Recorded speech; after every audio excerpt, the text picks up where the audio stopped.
Justin. And I'm Courtney. And we're glad you had to tune into our podcast today, Working From Home. What are we talking about today?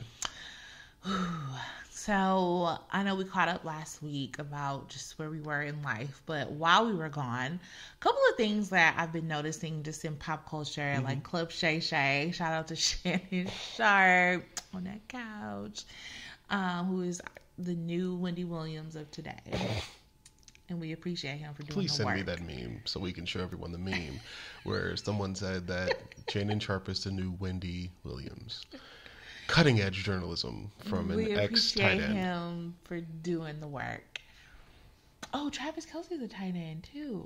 Look at me learning. Anyway, I really want to talk about this narrative. So we saw that Cat Williams is on there and now Monique, right? And this is like this tearing down of like black actors, and like it's become this like therapy where it's like, these are all the people that hurt me, and let me tell you the truth in the name of the truth, right?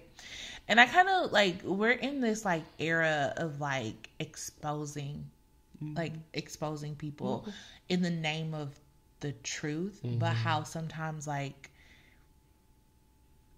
truth doesn't necessarily mean it's the right moral thing to do, right? It seems that people are largely exposing in the name of the truth, which is a part of it. I think there's a number of things. One, I still, as someone who went to school for journalism at first, I still have a huge issue with, like, okay, we have mics in the podcast. I get it. Nobody so, like, said Club Shay Shay no. wasn't I'm not even talking about, but we're New York Times. But I'm not talking New York Times. I'm not talking New York Times. I'm talking like, it used to be, right? That, like, did you know that Tucker Carlson had a conversation with Vladimir Putin last week? Or 2 weeks ago? I don't watch the news, so no, I did not know. Exactly. Like, right there is my thing. The leader of Russia had a conversation with him, and he called Tucker Carlson out. He made fun of Tucker Carlson. What Tucker Carlson is not doing, right? The leader of Russia had a conversation with a news anchor, and we're talking about Travis Kelce, Taylor Swift, Club Shay Shay, right? Now, I have nothing against what these people are doing. I believe that we're in this, like, a lot of things died for us in COVID, right? A lot of things died. And I think we're grieving a lot of things. What I'm saying is just, first of all, like, I want to get to the whole stuff, but, like, the journalism part of this, we're like, this is the story, right? Because we get to what you're saying. We love the exposure expose, who's failing, who's cheating, who's falling apart, right? And so there's that. And it's because it's just really, really bad storytelling, right? And I think to some part of that, when you said, like, it's people talking about, like, families and stuff, I think some people need therapy. Oh, for sure. And this has become a therapeutic But couch there's a of reason sorts. why therapy is private, right? And not that, like, you don't need to, like, get that stuff out there, but I don't know. It doesn't feel right to me, one, in a larger picture, like, our community. So, like, Kat comes on as a black comedian and tears down a bunch of black comedians. Right. And just casts doubt.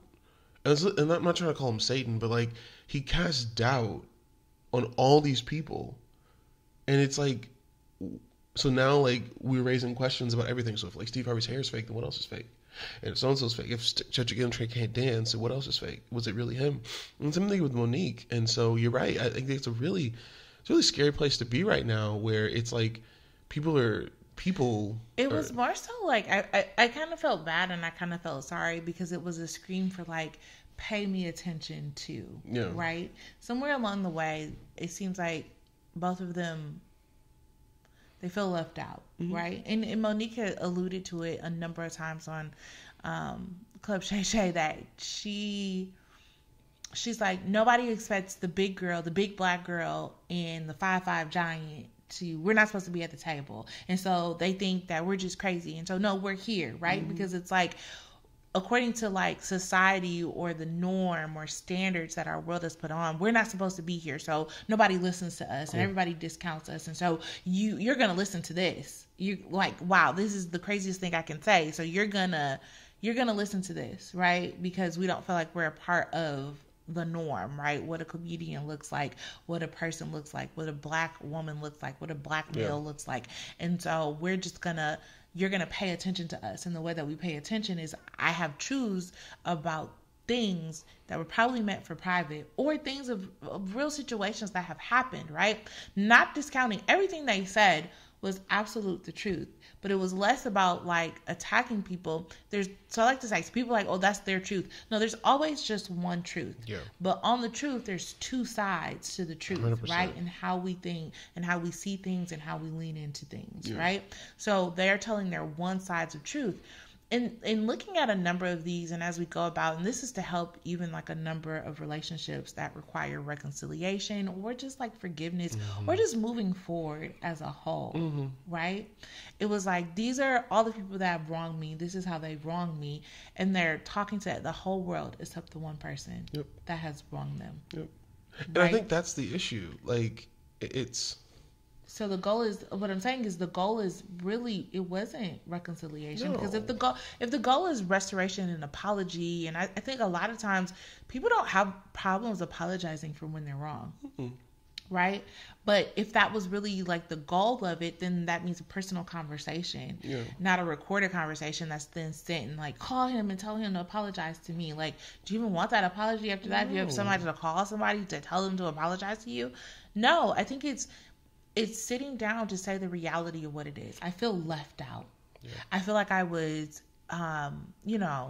talked about or shunned out, or this because I said this, or because I'm this. And hey, it really hurt me that you said that I was difficult to work with. And that's not the truth. And if you could tell them that that's not a conversation with Shannon Sharpe, who literally, Shannon Sharpe can't do anything about it because it has nothing to do with him. Yeah. He's just providing the platform and getting innocent people. And that's, I think, what we do in our everyday lives. Like, we get innocent people a part of our mess that, like, you're just really hurt. And so who's benefiting from all this? And it's not the people who were involved. Shannon Sharpe is getting millions of views on his podcast. He's benefiting from your trauma, whatever. We, as individuals, our podcast, you're listening to our opinion about it and probably having opinions about it while you're driving or, doing work. The homes benefit from it, but the people, so Monique talked about D.L. Hughley, Cat Williams talked about Steve Harvey and Kevin Hart, and all of them are now getting, that's where the bullets go, but then all the stray bullets go to everybody else. And I think that's the issue, right? And it's killing, white America... White comedians are just like, oh, sweet, you just created more room because whoever the influence, right? So you hit me, so everybody I have influence on is going to now blacklist you, right?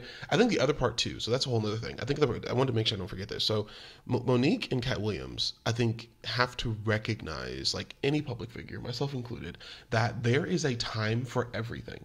Yeah. Like, let's not forget, Monique, you had a whole TV show.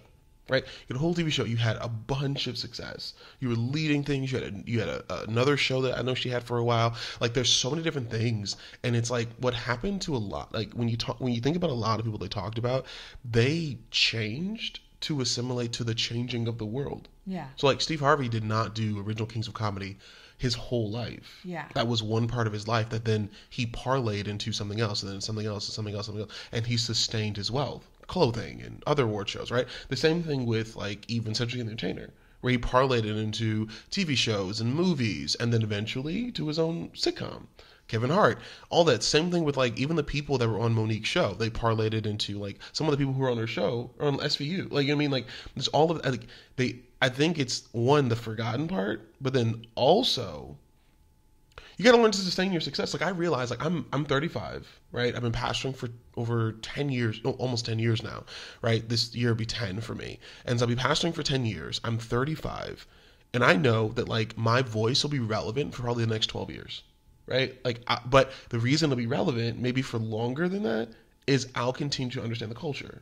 I'll continue to understand. And then the moment I feel like I can't, then my voice is not relevant. And that's where, like, just for my stuff, like, I could get a bunch of pastors start podcasts like, Doc, so and so to invite me to preach, and it was true, and they didn't, because you know what, I didn't fit. Yeah. And I think it's self-awareness, but we want everyone to say I'm sorry. We want everyone to say, like, and I had this statement I said a while ago, like, you got to free yourself from someone's I'm sorry. And so while like it's fun to talk about and get, it's just, I don't know, when I think about some of these. Yeah.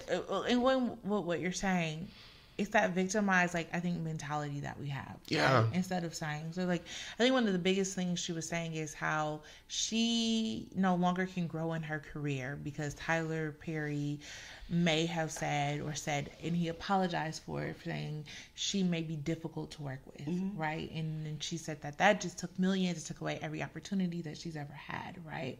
And it's like, oh, if it's false or if it's true or whatever that looks like, I just don't think that somebody else's statement takes away what I'm supposed to do, right? And helps me to level up. And that's that victimized mentality, 100%. right? Of selling. Like, if you were saying that you were given all these roles, my next thing is like, let me showcase to you how I'm not difficult to work with, 100%. And I would love the opportunity, right? 100%. Like, and my management team was talking about, like, wow, no, and this is how accommodating that we are, right? 100%. And this is how we are looking, and let me showcase to the world how non-difficult I am to work with. And here's the other thing.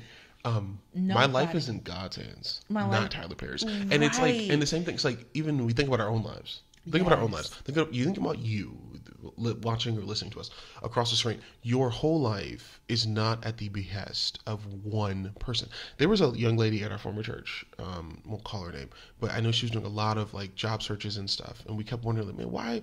When they come through, we started thinking, like, is it people that are giving bad reviews? People giving this, people giving that? Like, is it a former employer not doing XYZ? And then now we saw her a couple months ago. And she's highly successful, doing very, very well in another state, doing great things. And it's like, because your whole life doesn't come down to one person's recommendation or lack of recommendation. For me personally, like, I can think about the churches that, like, hey, we'll never do this. You'll never talk about this. You'll never do this. And then when I say that, I had to, like, really slap myself in the face in therapy. I had slap myself in the face when I was like, that happened in 2013. That nearly, like, literally over 10 years ago. That happened in 2013. Yeah. When someone said XYZ to me. And it's like, to sit here and to think that I am a situation from 10 years ago. Yeah. When I was like, before COVID, before all of that. Like, to think that I am that. And to think that every person I encounter, no, the only way they'll learn about it is if I said it. And if that person, like if Tyler Perry is calling around to people and like trashing you, all that, I think we're having a different conversation, then sue him. But it's just like, if right, not. Because in the same way, but the thing about it is, so she's contributing all the negative of the loss of roles, the loss of income, the loss of money, the loss of opportunity to this one statement that he said he apologized for, said, okay, cool, it wasn't true, I shouldn't have said that. But in the same way, I wonder, say none of this would have happened, would she attribute like all her success to Tyler Perry? No. We never give credit to success. We always give credit to failure. Yeah. And it's always somebody else. So like, if I'm successful, in my head, I did it. Yeah. If I fail, I didn't do it. And no, but then like public, it's like for them, for public figures, like for me, like if I'm successful, no, I didn't do it. If I fail, then it's not my fault. Right. So I think, I mean, it's just, no, she wouldn't have given all the credit to Tyler Perry. She wouldn't have been like, oh my gosh, Madea opened all the doors for me. And look at all the, no, because you know what? You had a TV show beforehand. And I'm not just trying to josh on that. I think I'm a little perturbed also by the victim mentality. The villain. And I hate when truth is always thrown out as like a bullying thing. I hate that. One of my biggest pet peeves are like if people, when they say, I'm just being honest, or can I be honest, as a means of like, I'm being mean. What were you doing before? Right. So like, if you had said, can I be real? Especially in autobiographies, can I be real? Can I be honest? What, was this a whole lie the whole time? That's what I'm saying. Your correct phrasing is, can you be blunt? That's what you want to say. Can I say something that probably is going to hurt your feelings? Can I say something and it's not truth? Yes, it can be rooted in truth, but you're trying to say, can I say something that's going to make you feel bad about yourself? That could be the truth, right? And so I think so many times truth doesn't necessarily we don't have to ring free if it's going to hurt somebody else, right? And I think it's asking yourself, one of the things that I say to myself, if someone cannot fix something in 5 seconds, then I don't need to say it. 100%. Right? And if it's bothering me that much, then I need to have a private conversation with just me and them and really clearly state what I'm looking for out of this. Yeah. Right? And so it could be truth, but is it a hurtful truth? Yeah. Right? It could be hard, but is this something that is going to require a little more for me. And do I really want this relationship? Right.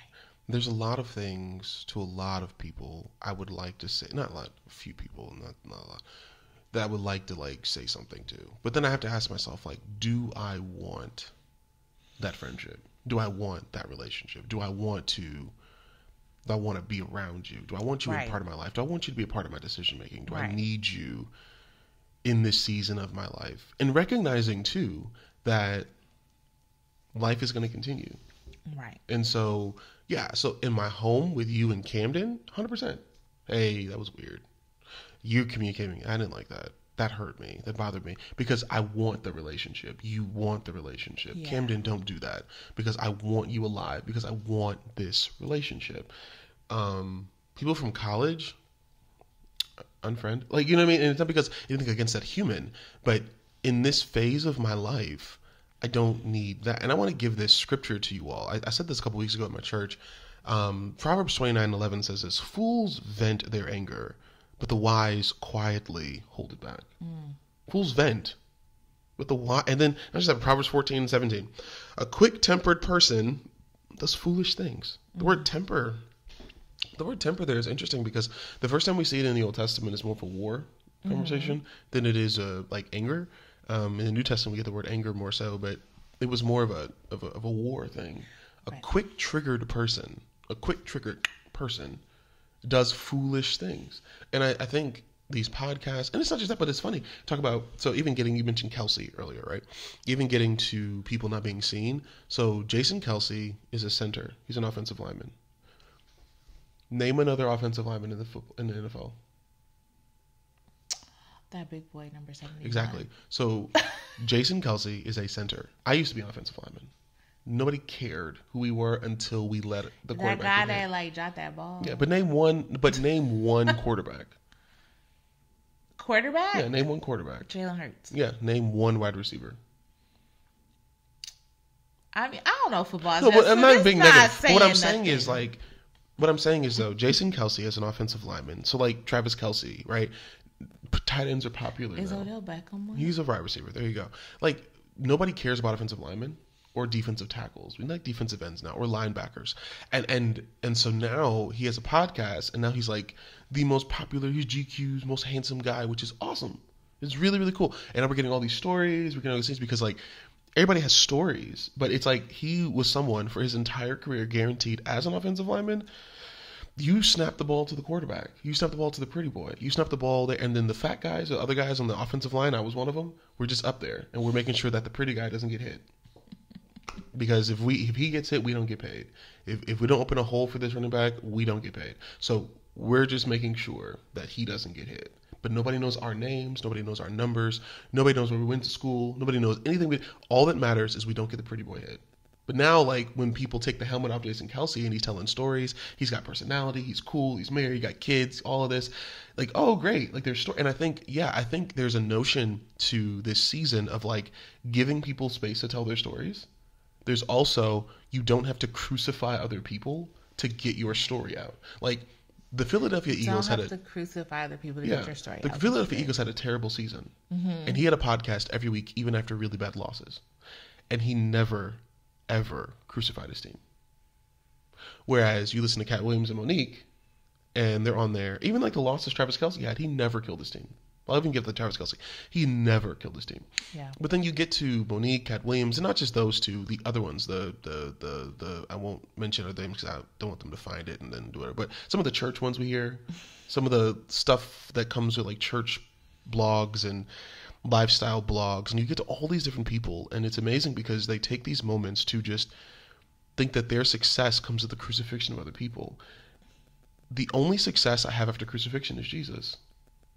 Because of Jesus, we have great success. Yeah. And his crucifixion and his resurrection gives us movement forward. But there's nothing a person's death, reputation death, opportunity death is going to do for me.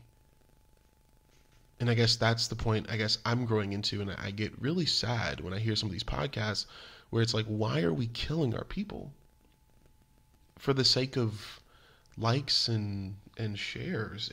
it breaks my heart. It does. It really does. And I really, and I think that's where collective healing takes place, where it's like, I don't win because somebody else loses, right? Like, we can all win together. There's enough resources for us to all win together, and I don't have to bring you down. And I think that's another attribute from slavery that continues today, right? Like, we all can be free. We all can be whole. We all can be successful. We all can do it. We all can do it. I don't have to tear you down because it's not scarce resources. And I think that begins to perpetuate, and that's what it looks like. That it's like, I have to tear you guys down. I have to have the public not like them so that we can have it now. And it's just like, there's enough for all. There's enough humor to go around. There's enough audience and shows and money and resources to go around. Yeah. They don't have to fail for you to be successful, and you don't have to fail for anybody else to be successful. And so that, I think that's the key point we leave to you today. Like, what is for you? And even in my therapist appointment, she has me saying that, like, what is for me is for me, and it's not going to pass me up, right? And that gets out that like scarcity mindset that we have just with everything that we have in life. Like, I can't be successful. One of my dreams, and I'm saying it out here so it can be into fruition, and I hope to see this by the end of the year. We're hoping to establish a coffee shop and a candle lab where you're able to create your own candles and your own business and kind of have it. And I'm really excited about that. But then I'm just like, oh, but everybody else has a coffee shop and everybody else has this, and what would make me successful, and what would do this and what would do that. And it's like, there's enough going around, because guess what? There's only one me, right? So it doesn't matter if you have the same product, the same thing as somebody else. 100%. It's this is Courtney's coffee, and this is the other person's coffee, and it could be the same cup of coffee, but this is Courtney's coffee, and this is the other coffee. And just by that sheer attribute, it's different. That's it. And knowing that and holding on to that and like refusing to do that, I don't have to tear down anyone else to be successful. I could be right next door to another coffee shop. But what is for me will be for me, and what is for them will be for them. That's it. And knowing that if God has allowed you to be where you are, to have the platform that you have, to have the things that you do, that He'll have a way to sustain it. And nobody can tear it down. Nobody can say anything about you. Nobody can do anything about you that will yank or take away anything from you. And you don't have to lessen somebody's view in the public eye or anything else to make it happen. And I'm looking forward for that to like end in our own Black community, being Black History Month and all of that. That we can collectively like work together to know like, that's yours and this is mine. Like anytime, like we're leaders in a church, and Justin's a pastor of a church. There are thousands of churches open on a Sunday, and you know why? Region. Because everybody is different. That's it. Everybody is different. That's it. But the greater part about it is there's lots of work to be done.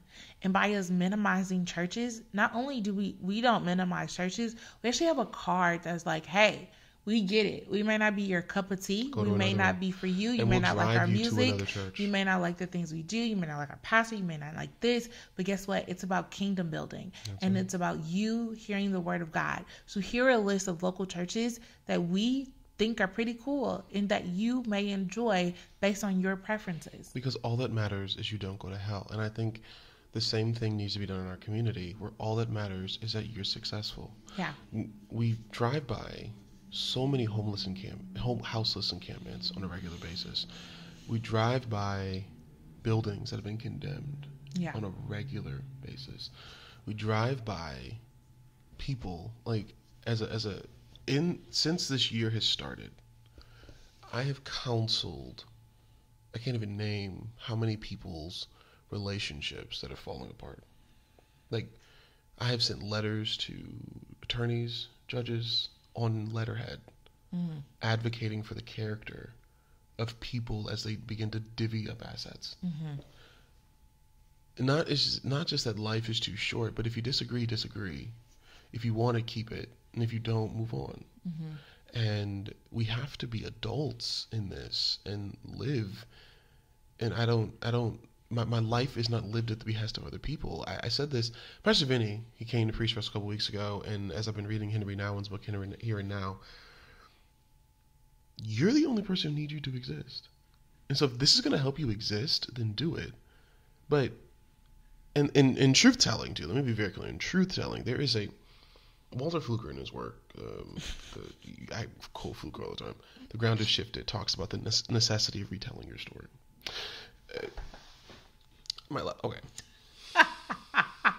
Whatever, Court. Shout out Walter I'm Fluker. just always saying, and Walter Fluker said, I called him Henry Fluker. I just be saying stuff. Henry Nouwen and Walter Fluker. All right.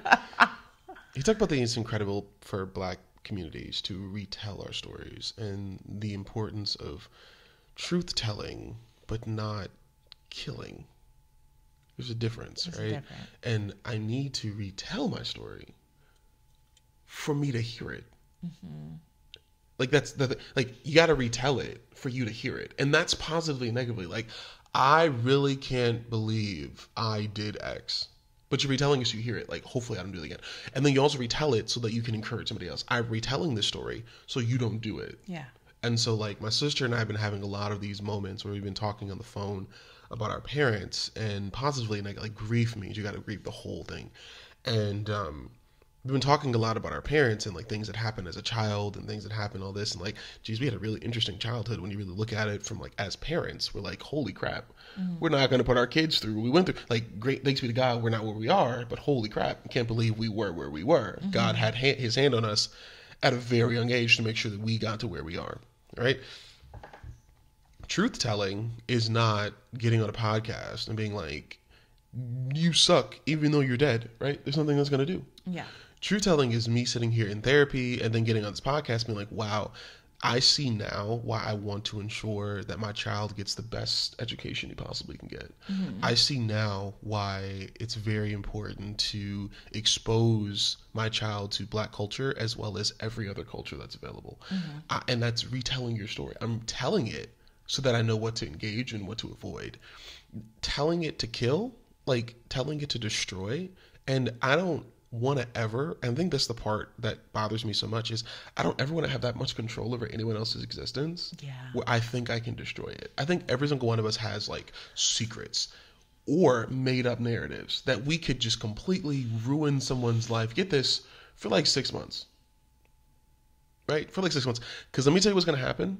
They'll recover. Yeah. They'll recover. And it's like, and then now you look stupid. Because you intentionally tried to ruin someone's existence, finances, reputation for 6 months. And then people get mad when like people recover. It's like, no, you're supposed to be in the what? Yeah. And I get it. Like some people do really, really bad things. I'm just like, people do really, really dumb, shady, stupid, bad things. And people make really poor decisions. People do things that are outside of their character. I'm not taking that away. I am not taking that away. I'm even just my own part of my story, and I'm done. It's my own, like, you want to talk about my dad all the time, but like, there's so many things I wish that happened to him, and then eventually I just was like, I don't care. Yeah. I don't, like, because there's nothing me tearing him down, giving all this energy to all these different things. This is the truth, and this is what you don't know. This is that. Great. You know what? I hope you eat. I hope you are not houseless, and I hope you're fine, because it doesn't. Your death or demise or your life and success does not change mine. Right. I had this powerful quote, and I'm about to say it, even though I hate snakes, but it was like, it's like being bit by a snake, and instead of like addressing the wound of being bit, you go back to the snake and say, why did you bite me? Why? Demanding answers. It's just like, snake does what snakes do. But you're dying. You're dying. And you're mad at the snake. And you go back to demand answers. And it's just like, no. And that's like that's pitiful. And that was pivotal to me to see, like, that is the stupidity of us, like, being bit by something and going back and demanding answers. And you preached something too a couple weeks ago about, sinful, righteous anger versus sinful anger. Mm-hmm. And I think that this just kind of sums it up, right? 100%. Like honestly, I would have been more interested about a podcast. Like, did you guys know that Tubi's owned by Fox? And if you see like the programming on Tubi, it's just like this like generic version of Black culture, right? Like of like what people think like bad hair. Yeah, like everything. Have you seen American Fiction? It's like what appeases white people when they think about Blacks, or like, let's give them something. Let's give Black people something because we have no programming for diverse people and diverse cultures. It's not thought through. It's very like put together. It's not anything. And people talk about Tubi all the time, and just realizing that, you know, the history of Fox and like its nature, like that makes sense. Mm-hmm. Let's talk about that. Like, But then they're taking that money. If we had all those comedians, talking about that. But Tubi Fox is also taking that money and applying it to their agenda. Yeah. Not just the agenda of Blackness, but then their conservative white agenda. They're conservative, and that's the thing where it's like, if we're over here trying to tear each other down. This is like in a number of things, in a number of relationships, like even at work, right? You're over here tearing your coworker down, but you're on the same team. That's it.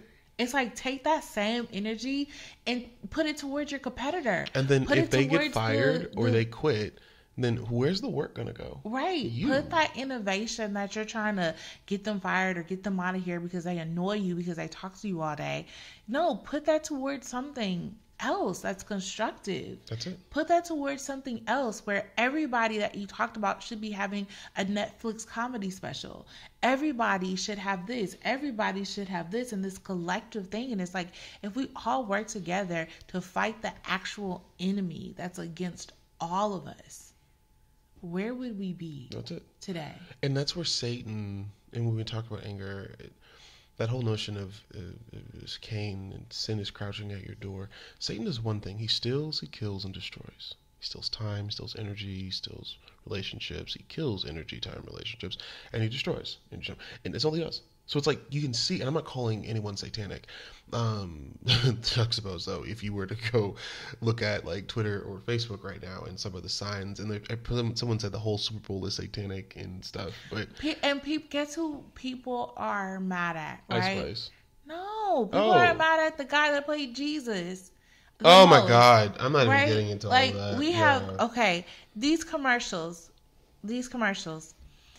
And I'm just gonna say it to you just as clearly as day.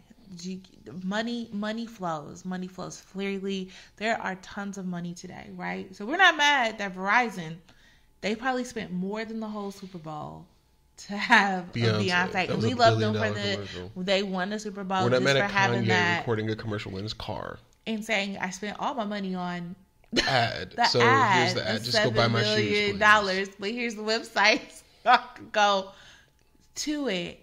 Or just the countless of companies where this is nothing to them, but we're mad at the church for having a commercial with the guy that plays Jesus on The Chosen, for praying, for saying this, because you know that money could have been towards the homeless. The Verizon money could have been towards the homeless. Your church's money could have been towards that. Your money could be towards the homeless.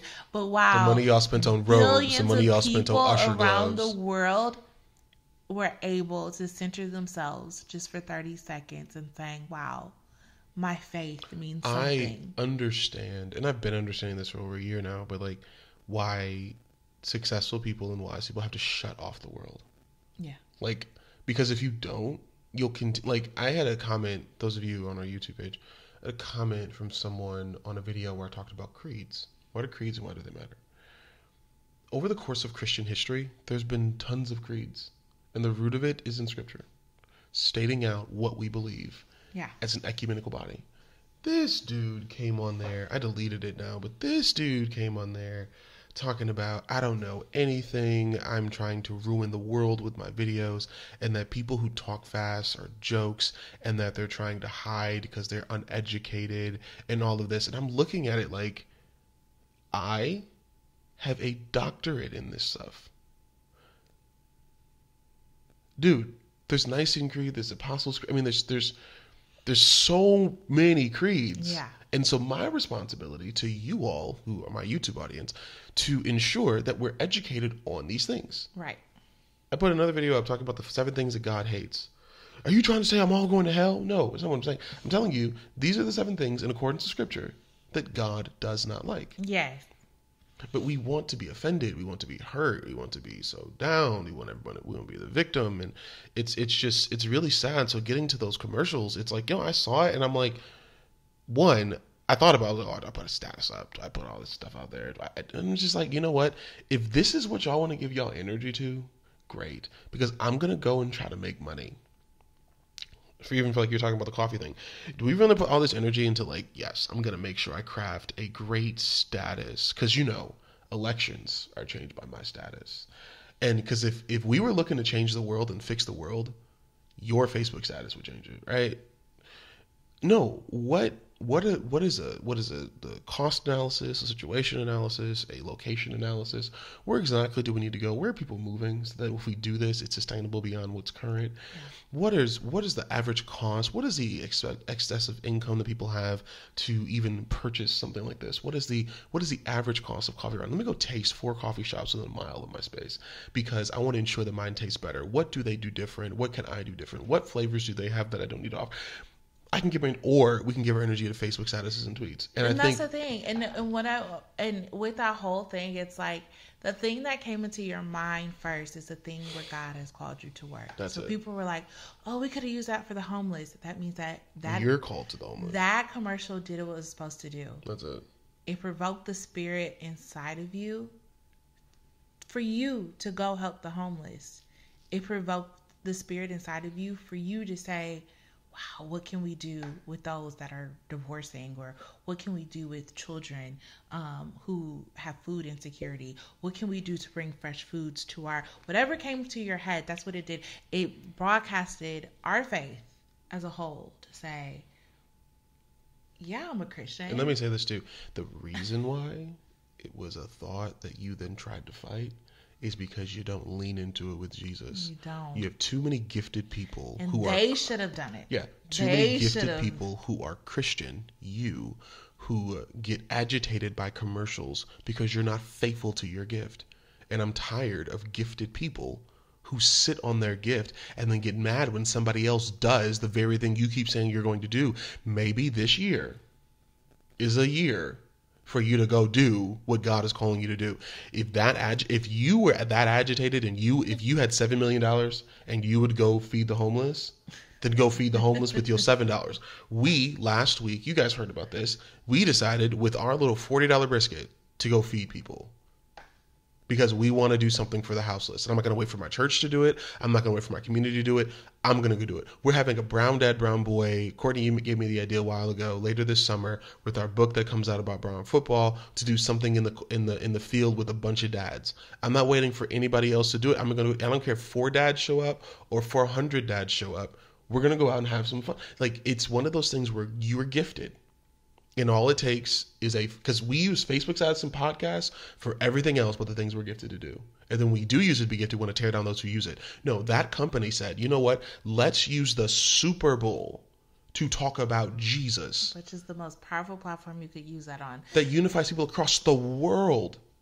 And empowered millions of people to activate their faith to say, how can I then help my local community? Frankly, we don't like in our this faith. Season we don't like our faith of Lent, which is the purpose of Lent, and the purpose of the cross is to continue the story and the narrative to tell the world about Jesus Christ. But we don't like to wash feet. But we can. That's a whole other thing. That's a whole other thing. What's your unpaid advertisement?